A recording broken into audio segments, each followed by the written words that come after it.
अब हम बात करेंगे किसके बारे में कि प्रॉप्स क्या होता है, प्रॉप्स ड्रिलिंग क्या होता है, ये प्रॉप्स हम कैसे पास कर रहे होते हैं, क्या होता है। देखो जब हम कंपोनेंट बनाते हैं, कंपोनेंट बनाने के लिए लास्ट टाइम पे मैंने आपको कंपोनेंट के बारे में एक्सप्लेन किया था। सबसे पहले मैं उस प्रोजेक्ट को ओपन कर लेता हूँ। वो प्रोजेक्ट हमारा किस नाम से था, सीपी के नाम से था, ठीक है। इसको राइट क्लिक करूंगा, सो मोर ऑप्शंस पे जाऊंगा, सो मोर ऑप्शंस पे जाने के बाद मैं ओपन विद कोड करूंगा। ओपन विद कोड करने के बाद मैं क्या करूंगा, मैं इसका टर्मिनल ओपन करूंगा। टर्मिनल ओपन करेंगे, यहाँ पर मैं इसको पूरा फुल स्क्रीन कर लेता हूँ। फुल स्क्रीन करने के बाद मैं इसको ऊपर कर लेता हूँ और यहाँ पे मैं लिखूंगा क्या, सी डी फ्रंट एंड, क्योंकि मेरा फ्रंट एंड के अंदर है फ्रंट एंड। वहां पर जाऊंगा, उसके बाद मैं क्या लिखूंगा, मैं npm run dev. npm run dev हमारी कमांड है जो इसलिए चलाते हैं जिससे कि हमारा प्रोजेक्ट लाइव आ जाए, ठीक है। उसके लिए मेरी एक लिंक मिलेगी, उस लिंक को मैं ओपन करूंगा और उसके बाद में यहाँ पे मुझे आउटपुट दिखाई देगा। ये तो मैंने कंपोनेंट बनाए थे। कंपोनेंट मेरे कितने बनके तैयार हो गए हैं, मेरे ये कंपोनेंट मैंने उसको 3 बार कॉल किया। कंपोनेंट का नाम क्या है, कंपोनेंट 1, COP1 करके नाम है, ठीक है। इतना मैंने आपको समझा दिया था, ठीक है। अब आगे बढ़ते हैं कि प्रॉप्स ड्रिलिंग क्या है। मैं एक छोटा सा प्रोजेक्ट बनाता हूँ, बिल्कुल छोटा सा प्रोजेक्ट। छोटा सा प्रोजेक्ट ये है कि मैं यहाँ से हटाता हूँ ये, ठीक है। और मैं यहाँ पर इसको भी हटा देता हूँ। अभी ये रेड लाइन शो कर रहा है। यहाँ पे ऊपर मैं एक एरे बनाता हूँ। पहले मैं क्या करता हूँ, एरे एरे मैंने बनाया, कुछ भी नाम दे दिया मैंने एरे का, मैंने A1 नाम दे दिया एरे का, और इसके अंदर मैंने वैल्यू ली। मैंने वैल्यू ले ली, मैंने नाम लिख लिए 4 लोगों के। राम मैंने लिख दिया, दूसरा बिल्लू। इसको डबल इन्वर्टेड कॉमा में लिखेंगे। स्ट्रिंग हमेशा किस में लिखी जाती है, डबल इन्वर्टेड कॉमा में लिखी जाती है, कॉमा। उसके बाद मैंने लिख दिया गीता, उसको भी मैं डबल इन्वर्टेड कॉमा में लिखूंगा, गीता। और उसके बाद में किसी का भी नाम और लिख सकते हैं, टाइगर, ठीक है। तो ये 4 मैंने नाम लिख लिए। अब इनका मैं यूज कर रहा हूँ। अब अगर मैं इसको स्क्रीन पे दिखाना चाहूंगा तो मैं इसको स्क्रीन पे कैसे दिखा पाऊंगा। सबसे पहले तो मुझे ये काम करना है। स्क्रीन के लिए साइड में मैं ओपन कर लेता हूँ, कोड को साइड में रखता हूँ और इसको साइड पे कर देता हूँ। सबसे पहले तो मुझे स्क्रीन पे ही दिखाना है। तो स्क्रीन पे दिखाने के लिए मुझे क्या करना होगा, अगर मैं कर्ली ब्रैकेट लगाऊंगा और इसके अंदर मैं A1 लिखता हूं तो क्या होता है, कुछ नहीं आ रहा, ठीक है। तो मुझे अब करना क्या होगा, अगर मैं A1 लिखता हूं और इसके बाद में क्या लिखता हूं, 0 लिखता हूं, तब क्या आ रहा, तब भी कुछ नहीं आ रहा, ठीक है। अब इसके लिए मुझे स्टेट मैनेज करनी पड़ेगी। क्या करना पड़ेगा, स्टेट। स्टेट का मतलब क्या है कि लास्ट टाइम पे भी मैंने आपको यूज स्टेट के बारे में बताया है। अगर आपने नहीं देखा हो तो पुराना वीडियो देख लेना आप, उसमें आपको यूज स्टेट के बारे में समझ में आ जाएगा, ठीक है। अब यूज स्टेट में हम करेंगे क्या, सबसे पहले मैं एक कॉन्स्ट लेता हूँ, ठीक है। उसके बाद मैं एक कुछ भी नाम रख देता हूँ अपने स्टेट का। मान के चलो मैंने नाम रख दिया उसका S1, ठीक है। या फिर मैं नाम रख देता हूँ NAME नेम, कॉमा लगाता हूँ मैं और सेट नेम लिखता हूँ। लेकिन यहाँ पे आप कुछ भी लिख सकते हो, लेकिन लिखने का तरीका होता है इस तरीके से लिखा जाता है, ठीक है। यहाँ पे NAME नेम लिख दिया, ठीक है। उसके बाद मैं इक्वल लिखूंगा और यहाँ पे मैं यूज स्टेट को कॉल करूंगा, यूज स्टेट, ठीक है, STAT स्टेट, ठीक है। और यूज स्टेट कॉल करने के बाद यहाँ पे क्या होगा, अगर यूज स्टेट आ गया होगा तो ऊपर बाय डिफॉल्ट कॉल हो गया है, ठीक है। ये यूज स्टेट कॉल हो गया बाय डिफॉल्ट। अब ये यूज स्टेट कॉल तो हो गया है, अब मुझे करना क्या होगा, एक बटन और बना लेते हैं। बटन की भी जरूरत पड़ेगी मुझे, जिस पे मैं बटन पे क्लिक करूंगा तो मुझे क्या होगा, जितने भी नाम लिखे होंगे इसके अंदर वो सारे के सारे आ जाए। तो मैं एक काम करता हूँ, एक बटन बना लेता हूँ मैं। तो बटन बनाया मैंने, BUTTON बटन बनाया, ठीक है। सिंपल सा है ये बटन बनाना। उसके बाद इसमें करता हूँ मैं CLIC क्लिक लिख दिया मैंने यहाँ पे। और जब मैं बटन बनाया है तो मैं एक इवेंट होता है ऑन क्लिक करके, ONCLICK, ठीक है। ऑन क्लिक मैंने लिखा, CLICK लिख दिया, ऑन क्लिक। ऑन क्लिक क्या हो गया, ये एक इवेंट है जिसको मैं फायर करूंगा तो क्या होगा, ऑन क्लिक करने के बाद में कुछ आएगा, कुछ कोई फंक्शन बनाऊंगा मैं। उस फंक्शन को मुझे मेरा कॉल होगा, कब कॉल होगा, जब मैं ऑन क्लिक करूंगा। तो अभी फंक्शन तो मैंने बनाया नहीं है, तो एक काम करते हैं फंक्शन बनाते हैं, ठीक है। तो फंक्शन कहाँ बनाएंगे, रिटर्न से ऊपर बनाएंगे, रिटर्न से ऊपर बनाते हैं फंक्शन कुछ भी। तो फंक्शन बनाता हूँ, FUNCTIUN लिखता हूँ मैं फंक्शन। उसके बाद उसका नाम देता हूँ, कुछ भी नाम रख देता हूँ मैं। सो लिख दिया मैंने उसका नाम। सो लिखने के बाद में क्या करूंगा मैं, इस तरीके से करली ब्रैकेट लिखूंगा और यहाँ पर, ठीक है। अब करेंगे क्या, जो मैंने यूज स्टेट बनाई थी ना नेम नाम की, तो मुझे इसके अंदर वैल्यू भेजनी है। तो सेट नेम कर देता हूं मैं, NAME set name. Set name के अंदर जो फंक्शन है इसके अंदर मैं क्या करूंगा, A1 को पास कर दूंगा, ठीक है। तो क्या होगा, ये सारी की सारी जो वैल्यू है बटन क्लिक करने के बाद में क्या होगी, सेट नेम में जाएगी और सेट नेम क्या कर देगा, नेम के अंदर भेज देगा। तो अब मैं क्या करूंगा, अब मैं रिटर्न कराता हूँ। यहाँ पर एक डिव ले लेता हूँ मैं, कोई सी भी एक डिव ले ली मैंने यहाँ पर, ठीक है। DIV डिव ले ली मैंने, DIV डिव। और उसके अंदर जब मुझे कुछ जावा स्क्रिप्ट का पार्ट अगर मुझे रिटर्न के अंदर शो करना है तो मुझे करली ब्रैकेट लगाने पड़ेंगे।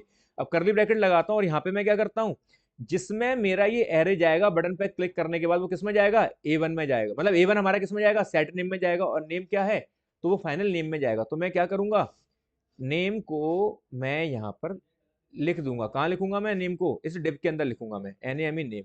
ठीक है, इतनी बात समझ में आ गई।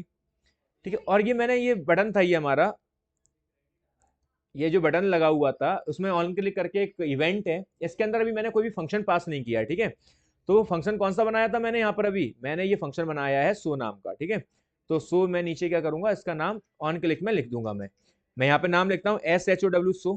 ठीक है, ये सो नाम लिख दिया मैंने इसमें। अब ये सो क्या है, मेरे फंक्शन का नाम कैपिटल है, तो मैं यहाँ पे कैपिटल कर देता हूँ, ये सो हो गया। ठीक है, तो सब कुछ बढ़िया चल रहा है। ठीक है, अब ये एरर आ रहा है, एरर कहाँ से आ रहा है देखते हैं जरा। एरर आ रहा है हमारा A1 से। अब A1 क्या कहाँ गया, A1 इसके अंदर नहीं पहुंचा। ठीक है, तो अब इसके अंदर पहुंचाने के लिए मुझे क्या करना पड़ेगा, बटन पे क्लिक एक बार करते हैं। A1 ये रहा, A1 इसके अंदर जाएगा और सेट नेम के अंदर जाएगा, क्योंकि प्रॉब्लम ये आ रही मैंने यहाँ पे एरे पास नहीं करा, मैं यहाँ पे एरे पास करूंगा। ठीक है, फिर भी प्रॉब्लम आ रही है कहीं, इसको रिफ्रेश करते हैं, और रिफ्रेश करने के बाद में ऑन क्लिक लगा दिया है, बटन भी लगा दिया है। ठीक है, कोई दिक्कत नहीं है, रिटर्न के अंदर सारा पास हो रहा है, इसको डिफॉल्ट कर दिया है, उसमें भी कोई प्रॉब्लम नहीं आ रही है। अच्छा, इसके आगे मैंने क्या नहीं लिखा, कॉन्स्ट लिखना बहुत जरूरी है, मुझे कुछ ना कुछ बताना पड़ेगा। इसका क्या करना पड़ेगा, टैब बताना पड़ेगा कि इसका कॉन्स्ट है कि लेट है कि बेर है, कुछ भी है। तो मैंने कॉन्स्ट नहीं किया था, इस वजह से प्रॉब्लम आ रही थी। अब जैसे ही मैं क्लिक करूंगा तो क्या होगा, मेरे पास में सारे के सारे नाम आ गए। ठीक है, अब ये नाम अभी क्या है, नॉर्मली आ रहे हैं। ठीक है, इनको अगर मैं थोड़ा सा चाहूँ कि थोड़ा सज के आ जाए, तो मैं क्या करता हूँ, फिर मैं एक काम करूंगा, जो ये नेम है यहाँ पे मैं लगा देता हूँ एक मेथड, कौन सा वाला है, NAME नेम डॉट मैप। ठीक है, उसके बाद क्या करूंगा, यहाँ पर मैं आइटम लिखूंगा, आइटम निकालूंगा इसमें से। उसके बाद एरो फंक्शन लगाऊंगा, और एरो फंक्शन लगाने के बाद मैं क्या करूंगा, इसको मैं ले लेता हूँ OL के अंदर ले लेता हूँ OL, और यहाँ पे मैं OL ले लेता हूँ, और इसके अंदर क्या आएगा मेरा, LI आएगा। क्या आएगा, LI लिखा मैंने यहाँ पर, और यहाँ पर भी LI लिखा, और इस LI के अंदर क्या आएगा, कर्ली ब्रैकेट लगाऊंगा, कर्ली ब्रैकेट के अंदर क्या लिख दूंगा मैं, आइटम लिख दूंगा। ठीक है, अब यहाँ पर प्रॉब्लम कहाँ आ रही है जरा देखते हैं इसको।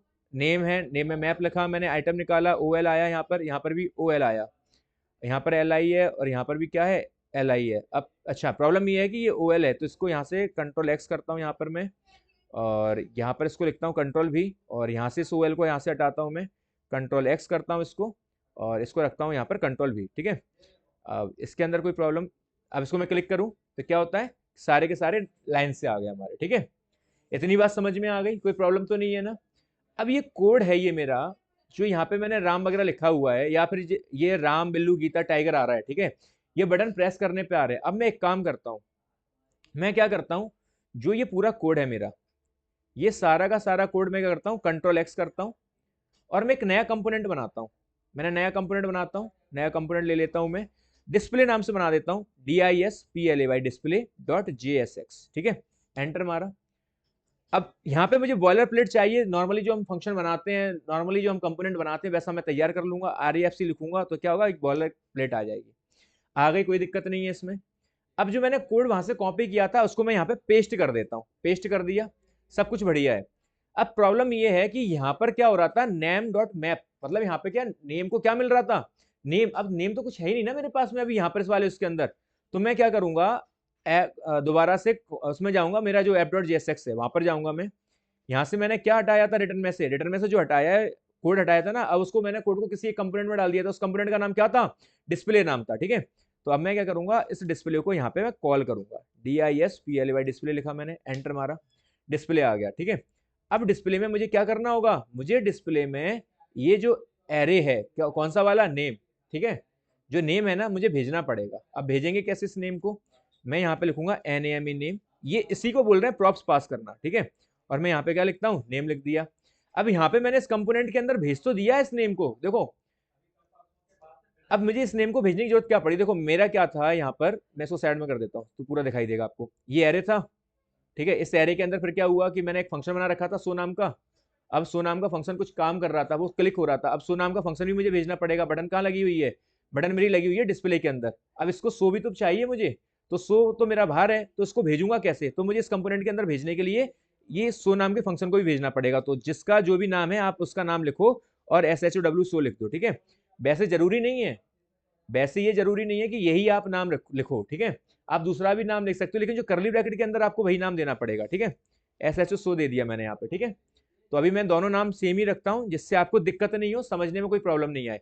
तो मैंने सो, ये सो का मतलब क्या है, जो ये सो नाम का जो फंक्शन है मुझे उस कंपोनेंट के अंदर पहुंचाना है, डिस्प्ले वाला, जो ये डिस्प्ले वाला कंपोनेंट है, क्योंकि यहाँ पे सो नाम का फंक्शन कॉल किया जा रहा है, लेकिन बनाया तो मैंने ये फंक्शन बाहर है ये इसके अंदर।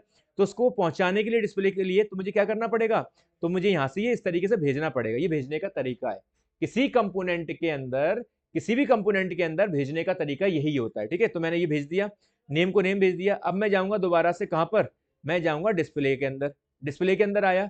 अब वहां से भेजा तो है मैंने, लेकिन इसके अंदर बुलाना भी पड़ेगा। तो जब कभी मैं बुलाऊंगा तो जो डिस्प्ले का होता है ना, जिसके अंदर ये स्मॉल ब्रैकेट लगे हैं, वहां पे मुझे करली ब्रैकेट लगाऊंगा।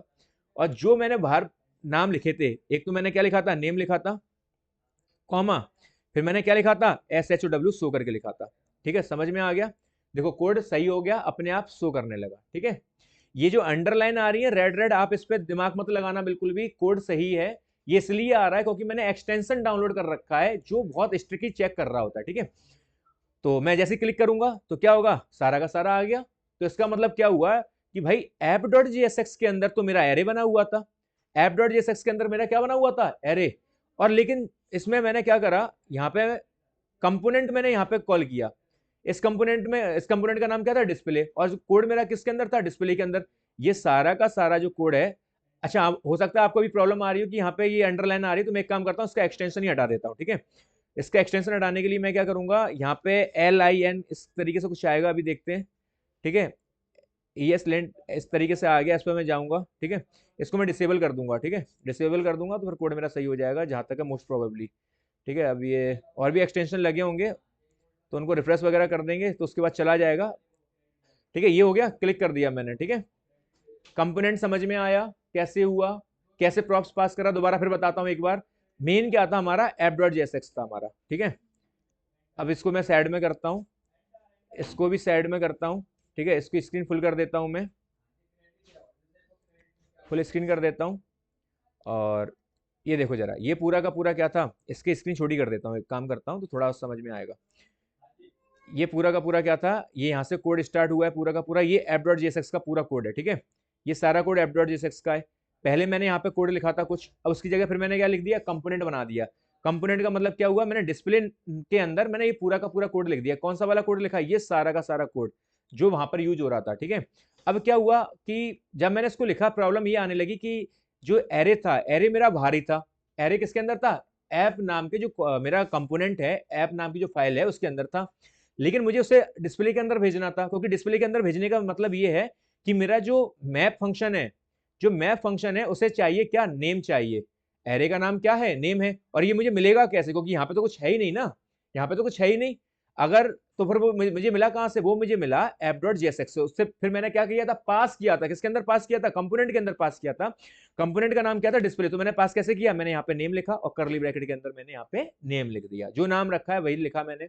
और यहाँ पर सो ये फंक्शन है, ये फंक्शन की भी जरूरत पड़ी क्योंकि डिस्प्ले के अंदर क्या है, डिस्प्ले के अंदर बटन लगी हुई है। बटन कौन सी है, ये रही। और उसके अंदर क्या है, ऑन क्लिक पे क्या हो रहा है, सो नाम का फंक्शन कॉल हो रहा है। अभी सो नाम का फंक्शन अंदर तो मैंने डिजाइन किया ही नहीं है, ये तो बाहर डिजाइन किया है ना, किसके अंदर, ऐप में। तो मुझे यहाँ पे ये डिजाइन क्या हुआ, ये सो नाम का फंक्शन, ये रहा सो नाम का। तो मुझे इस फंक्शन को भी मैंने क्या किया, डिस्प्ले के अंदर भेज दिया। तो इस तरीके से पूरी स्टिचिंग कर दी। और जब मैंने ऐसी स्टिचिंग की तो किस तरीके से मुझे आउटपुट मिला, ये ठीक है। इस ये कंपोनेंट है, और कंपोनेंट में कैसे प्रॉप्स पास कर रहे होते हैं और कैसे हम प्रॉप्स को गेट कर रहे होते हैं, ये मैंने आज आपको इस वीडियो में बताया, ठीक है। आज के लिए इतना ही।